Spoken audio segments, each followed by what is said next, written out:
ನಮಸ್ಕಾರ ವೀಕ್ಷಕರೇ, ನೀವು ನೋಡ್ತಾ ಇದ್ದೀರಾ ಫ್ರೀಡಮ್ ಟಿವಿ. ನಾನು ಭೀಮೇಶ್ ಗೋನಾಳ್. ವೀಕ್ಷಕರೇ, ಇರಾನ್, ಇಸ್ರೇಲ್, ಅಮೇರಿಕ ಈ ಮೂರೂ ದೇಶಗಳು ಯುದ್ಧವನ್ನು ಮಾಡ್ತಾ ಇವೆ. ಇನ್ನೂ ಕೂಡ ನಿಲ್ಲಿಸೋ ಥರ ಕಾಣ್ತಾ ಇಲ್ಲ. ಹೀಗಿರುವಾಗ ಅಮೇರಿಕ ತನ್ನ ಯುದ್ಧ ನೀತಿಯನ್ನೇ ಬದಲಾಯಿಸ್ತಾ ಇದೆ ಅಂತಂದರೆ ಯಾಕೆ ಅನ್ನುವಂತಹ ಪ್ರಶ್ನೆ ಇದೆ.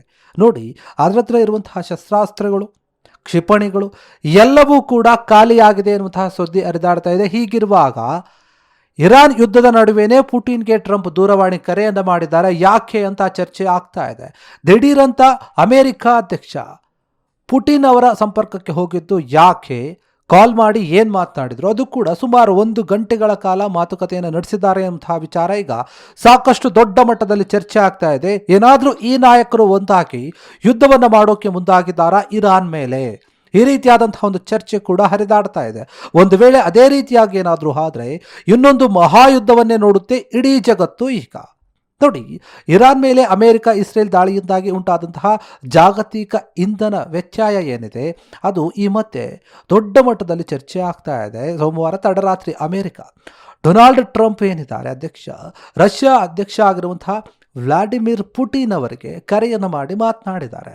ಇರಾನ್ ಮೇಲಿನ ಇಸ್ರೇಲ್ ಅಮೆರಿಕ ಜಂಟಿ ದಾಳಿ ಏನಿದೆ, ಇದು ಒಂದು ರೀತಿಯಲ್ಲಿ ಹಾರ್ಮುಜ್ ಜಲಸಂಧಿ ಏನಿದೆ ಅದು ಸಂಪೂರ್ಣವಾಗಿ ಮುಚ್ಚಲು ಕಾರಣವಾಗ್ತಾ ಇದೆ. ಇದಕ್ಕೆ ಸಂಬಂಧಪಟ್ಟ ಹಾಗೆ ನೋಡಿ, ವಿದೇಶಾಂಗ ನೀತಿ ಸಹಾಯಕ ಆಗಿರುವಂತಹ ಯೂರಿ ಉಶೆಕೋವ್ ಏನಿದ್ದಾರೆ ಅವರು ನೀಡಿದಂತಹ ಒಂದು ಮಾಹಿತಿಯನ್ನು ನಾವು ಗಮನಿಸಬೇಕು. ಈ ಇಬ್ಬರು ನಾಯಕರ ನಡುವಿನ 1 ಗಂಟೆಯ ಒಂದು ಫೋನ್ ಸಂಭಾಷಣೆ ಕರೆ ಏನಿದೆ ಅದು ನಿಜಕ್ಕೂ ಕೂಡ ಅನೇಕ ಚರ್ಚೆಗಳಿಗೆ ಕಾರಣವಾಗ್ತಾ ಇದೆ. ಅಮೆರಿಕ ಮತ್ತು ಇರಾನ್ ನಡುವಿನ ಮತ್ತು ರಷ್ಯಾ ಮತ್ತು ಉಕ್ರೇನ್ ನಡುವಿನ ಸಂಘರ್ಷಗಳ ಬಗ್ಗೆ ಚರ್ಚಿಸಿರುವುದಾಗಿ ಅವರು ಹೇಳಿಕೆಯನ್ನು ಕೊಟ್ಟಿದ್ದಾರೆ. ಇನ್ನು ಈ ಸಂಭಾಷಣೆಯ ಅರ್ಥ, ಉದ್ದೇಶ ಏನಿರಬಹುದು ಎನ್ನುವುದರ ಬಗ್ಗೆ ಸಾಕಷ್ಟು ಕುತೂಹಲ ಇದೆ. ಇರಾನ್ ಸಂಘರ್ಷ ಮತ್ತು ಮಾಸ್ಕೋ, ವಾಷಿಂಗ್ಟನ್ ಮತ್ತು ಕಾಯಿವ್ ನಡುವಿನ ತ್ರಿಪಕ್ಷೀಯಗಳ ಒಂದು ಮಾತುಕತೆ ಮೇಲೆ ಕೇಂದ್ರೀಕರಿಸಿದೆ ಈ ಒಂದು ವಿಚಾರ. ಉಕ್ರೇನ್ ಸಂಘರ್ಷವನ್ನು ಇತ್ಯರ್ಥಪಡಿಸುವ ಗುರಿಯನ್ನು ಹೊಂದಿದೆ ಅಂತ ಕೂಡ ಹೇಳ್ತಾ ಇದ್ದಾರೆ. ಇಬ್ಬರು ಅಧ್ಯಕ್ಷರ ನಡುವಿನ ಈ ಸಂಭಾಷಣೆ ವ್ಯವಹಾರಿಕ, ಮುಕ್ತ ಮತ್ತು ರಚನಾತ್ಮಕವಾಗಿದ್ದು ಇದನ್ನು ಬೇರೆ ರೀತಿಯಾಗಿ ಯಾರು ಕೂಡ ತಗೋಬಾರ್ದು ಅಂತ ಹೇಳಿ ಉಶೆಕೋವ್ ಏನಿದ್ದಾರೆ ಅವರು ಹೇಳಿಕೆಯನ್ನು ಕೊಟ್ಟಿದ್ದಾರೆ. ಇದ್ರ ಬಗ್ಗೆ ಒಂದು ಸ್ಪಷ್ಟ ಮಾಹಿತಿ ಕೂಡ ಇದೆ.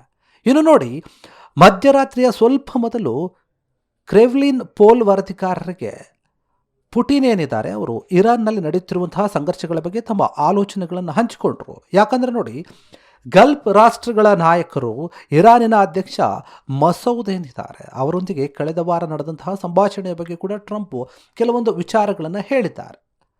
ಟ್ರಂಪ್ ಇದಕ್ಕೆ ಪ್ರತಿಯಾಗಿ ನೋಡಿ, ಪರಿಸ್ಥಿತಿ ಏನಿದೆ ಅದರ ಬಗ್ಗೆ ಕೂಡ ಅಭಿಪ್ರಾಯವನ್ನು ಹೇಳ್ತಾ ಇದ್ದಾರೆ. ಏನೋ ಈ ಯುದ್ಧ ಬೇರೆ ರೀತಿಯಾಗಿ ಹೋಗ್ತಾ ಇದೆ, ಈ ವಿಷಯದ ಬಗ್ಗೆ ಅವರ ಒಂದು ಮಹತ್ವದ ಚರ್ಚೆ ಏನಿದೆ ಅದು ಬೇರೆ ರೀತಿಯಾಗಿದೆ ಅಂತ ಹೇಳಿದ್ದಾರೆ. ಇದು ಪುಟಿನ್ ಮತ್ತು ಟ್ರಂಪ್ ಅವರ 11ನೇ ಫೋನ್ ಕಾಲ್ನ ಸಂಭಾಷಣೆ. ಈ ವರ್ಷಗಳ ಮೊದಲನೆಯ ಸಂಭಾಷಣೆಯಾಗಿ ಡಿಸೆಂಬರ್ನಲ್ಲಿ ಕೊನೆಯ ಬಾರಿ ಇವರು ಮಾತನಾಡಿರ್ತಾರೆ ಅಷ್ಟೇ. ಆದರೆ ಆಗಾಗ ಫೋನ್ ಕರೆಯನ್ನು ಮಾಡಿ ಮಾತನಾಡ್ತಿದ್ದಂತಹ ಈ ಇಬ್ಬರು ನಾಯಕರು ಈಗ ಯುದ್ಧದ ಸಮಯದಲ್ಲಿ ಮಾತನಾಡಿರುವಂಥದ್ದು ತೀವ್ರ ಚರ್ಚೆಗೆ ಗುರಿಯಾಗ್ತಾ ಇದೆ. ರಷ್ಯಾ ಅಧ್ಯಕ್ಷರು ಇಂಧನ ಅಧಿಕಾರಿಗಳ ಉನ್ನತ ಸಭೆಯನ್ನು ಕೂಡ ಕರೆದು ಮಾಸ್ಕೋ ತನ್ನ ಸ್ನೇಹಪರ ರಾಷ್ಟ್ರಗಳಿಗೆ ಅಂದರೆ ಭಾರತ ಆಗಿರಬಹುದು, ಚೀನಾ ಈ 2 ದೇಶಗಳಿಗೆ ವಿಶ್ವಾಸಾರ್ಹ ಪಾಲುದಾರ ಅಂತ ಹೇಳಿ ಘೋಷಣೆ ಕೂಡ ಮಾಡಿದೆ. ಇನ್ನು ಗಂಟೆಗಳ ನಂತರ ಟ್ರಂಪ್ ಪುಟಿನ್ನ ಈ ಒಂದು ಕರೆ ಏನಿದೆ ಅದು ಚರ್ಚೆ ಆಗ್ತಾ ಇದೆ ಮತ್ತು ಅವರು ನಿರ್ಬಂಧಗಳನ್ನು ತೆಗೆದುಹಾಕಲು ಸಿದ್ಧರಿದ್ದಾರೆ ಅಂತ ಹೇಳಿ ದೀರ್ಘಾವಧಿಯ ಆಧಾರದ ಮೇಲೆ ಯುರೋಪಿಯನ್ ಒಕ್ಕೂಟಕ್ಕೆ ಪೂರೈಕೆಯನ್ನು ಪುನರಾರಂಭಿಸಲು ಸಿದ್ಧವಾಗಿ ಪುಟಿನ್ ಅವರು ಘೋಷಣೆ ಕೂಡ ಮಾಡಿದ್ದಾರೆ. ಇನ್ನು ನೋಡಿ, ಪಶ್ಚಿಮ ಏಷ್ಯಾದಲ್ಲಿ ನಡೆಯುತ್ತಿರುವಂತಹ ಸಂಘರ್ಷ ಜಾಗತಿಕ ತೈಲ ಮತ್ತು ಅನಿಲ ಹರಿವನ್ನು ಗಂಭೀರವಾಗಿ ಅಡ್ಡಪಡಿಸುವಂತಹ ಪರಿಣಾಮವನ್ನು ಉಂಟು ಮಾಡ್ತಾ ಇದೆ ಅಂತ ಹೇಳಿ ಪುಟಿನ್ ಕೂಡ ಒಂದು ರೀತಿಯ ಎಚ್ಚರಿಕೆಯನ್ನು ಕೊಟ್ಟಿದ್ದಾರೆ. ವಿಶೇಷವಾಗಿ ಪ್ರಮುಖ ಸಮುದ್ರ ಮಾರ್ಗವಾದಂತಹ ಹಾರ್ಮುಜ್ ಜಲಸಂಧಿ ಏನಿದೆ ಅದನ್ನು ಮುಚ್ಚಲಾಗಿರೋದ್ರಿಂದ ಜಾಗತಿಕ ಪರಿಣಾಮ ಈಗ ದೊಡ್ಡ ಮಟ್ಟದಲ್ಲಿ ಉಂಟಾಗ್ತಾ ಇದೆ.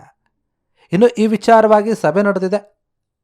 ಜಾಗತಿಕ ಇಂಧನ ಪೂರೈಕೆ ಆಚರಣೆ ನಡುವೆನೇ ಗಲ್ಫ್ ತೈಲ ಉತ್ಪಾದನೆಯಲ್ಲಿ ಸ್ಥಗಿತ ಮತ್ತು ಹೊಸ ಬೆಳವಣಿಗೆಗಳು ಕಾರಣವಾಗಬಹುದು ಅಂತ ಹೇಳಿ ಎಚ್ಚರಿಕೆಯನ್ನು ಕೂಡ ಕೊಟ್ಟಿದೆ. ಯುದ್ಧದ ಹಿನ್ನೆಲೆಯಲ್ಲಿ ರಷ್ಯಾ ಈಗ ತೈಲ ಪೂರೈಕೆಯಲ್ಲಿ ಮುಂಚೂಣಿಯ ಸ್ಥಾನದಲ್ಲಿದೆ. ಅದಕ್ಕೋಸ್ಕರ ಟ್ರಂಪ್ ಇವರನ್ನು ಸಂಪರ್ಕ ಮಾಡಿದ್ದಾರೆ, ಫೋನ್ ಕರೆ ಮಾಡಿದ್ದಾರೆ ಅಂತ ಕೂಡ ಕೆಲವರು ಹೇಳ್ತಾ ಇದ್ದಾರೆ.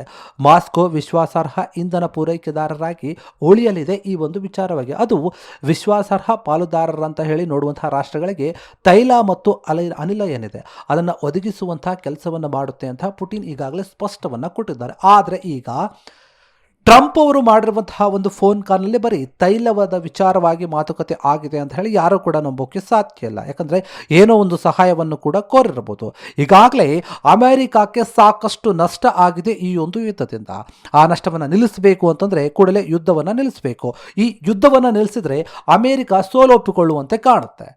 ಅದಕ್ಕೆ ಕಾರಣ ಆಗಬಾರ್ದು ಅಂತ ಹೇಳಿ ಟ್ರಂಪ್ ಹಿಂಜರಿತಾ ಇಲ್ಲ. ಇನ್ನು ಆ ಕಡೆ ಇರಾನ್ ಕೂಡ ಅಷ್ಟೇ, ನೀವೇನು ದಾಳಿಯನ್ನು ಮಾಡ್ತೀರಿ ನಾವು ಅದಕ್ಕೆ ಪ್ರತಿ ದಾಳಿಯನ್ನು ಮಾಡ್ತೀವಿ ಅಂತ ಹೇಳಿ ಅವರು ಕೂಡ ಉತ್ತರವನ್ನು ಕೊಡೋಕೆ ರೆಡಿಯಾಗಿದ್ದಾರೆ. ಹೀಗಿರುವಾಗ ಅಮೇರಿಕ ಅಧ್ಯಕ್ಷ ಆಗಿರ್ಬೋದು, ಇಸ್ರೇಲ್ ಅಧ್ಯಕ್ಷ ಆಗಿರ್ಬೋದು, ಅವರು ಕೂಡ ಒಂದು ರೀತಿಯಲ್ಲಿ ಯುದ್ಧವನ್ನು ನಿಲ್ಲಿಸೋಣ ಅಂತ ಯೋಚನೆ ಮಾಡ್ತಾ ಇರ್ಬೋದು. ಆದರೆ ಇರಾನ್ ಸುಮ್ಮನೆ ಇರ್ತಾ ಇಲ್ಲ. ನೀವು ಸುಮ್ಮನೆ ಆದರೂ ಕೂಡ ನಾವು ಸುಮ್ಮನೆ ಇರೋದಿಲ್ಲ. ನೀವು ಮಾಡಿದಂತಹ ದಾಳಿಗೆ, ನೀವು ನಮಗೆ ಮಾಡಿದಂತಹ ಒಂದು ನಷ್ಟಕ್ಕೆ ಅದೆಲ್ಲದಕ್ಕೂ ಕೂಡ ನಾವು ಉತ್ತರವನ್ನು ಕೊಡ್ತೀವಿ ಅಂತ ಹೇಳಿ ಅವರು ಪಟ್ಟು ಹಿಡಿದು ಕೂತಿದ್ದಾರೆ. ಹೀಗಾಗಿ ಈ ಒಂದು ಯುದ್ಧವನ್ನು ಈ ಮೂರೂ ದೇಶಗಳು ಕೂಡ ಪ್ರತಿಷ್ಠೆಯಾಗಿ ತೆಗೆದುಕೊಳ್ತಾ ಇದೆ. ಯಾರು ಸೋಲ್ತಾರೆ, ಯಾರು ಗೆಲ್ತಾರೆ, ಯಾರು ಯಾರ ಮುಂದೆ ಮಂಡಿಯನ್ನು ಊರ್ತಾರೆ ಅಂತ ಹೇಳಿ ಇಡೀ ಜಗತ್ತು ಕಾಯ್ತಾ ಇದೆ. ಹೀಗಿರುವಾಗ ಅಮೇರಿಕಾದ ಹತ್ರ ನೋಡಿ ಕ್ಷಿಪಣಿಗಳೆಲ್ಲವೂ ಕೂಡ ಖಾಲಿ ಆಗ್ಬಿಟ್ಟಿದೆ. ಬಾಂಬ್ಗಳೇ ಗತಿ ಎನ್ನುವಂತಹ ಒಂದು ಪರಿಸ್ಥಿತಿಗೆ ಬಂದು ನಿಂತಿದೆ. ಅಮೇರಿಕ ತನ್ನ ಯುದ್ಧ ತಂತ್ರವನ್ನೇ ಬದಲಾಯಿಸ್ತಾ ಇದೆ ಈ ಒಂದು ನಿಟ್ಟಿನಲ್ಲಿ. ಯಾಕಂದರೆ ದೊಡ್ಡಣ್ಣನ ಬೊಕ್ಕಸಕ್ಕೆ ಕನ್ನ ಹಾಕ್ತಾ ಇದೆ ಈ ಒಂದು ಇರಾನ್ ಯುದ್ಧ. ಕ್ಷಣ ಕ್ಷಣದ ಸುದ್ದಿಗಳಿಗಾಗಿ ಫ್ರೀಡಂ ಟಿವಿ ಸಬ್ಸ್ಕ್ರೈಬ್ ಮಾಡಿ, ಲೈಕ್ ಮಾಡಿ ಹಾಗೂ ಫಾಲೋ ಮಾಡಿ. ಹೊಸ ಸುದ್ದಿಗಳ ನೋಟಿಫಿಕೇಶನ್ಗಾಗಿ ಬೆಲ್ ಐಕಾನ್ ಮೇಲೆ ಕ್ಲಿಕ್ ಮಾಡಿ.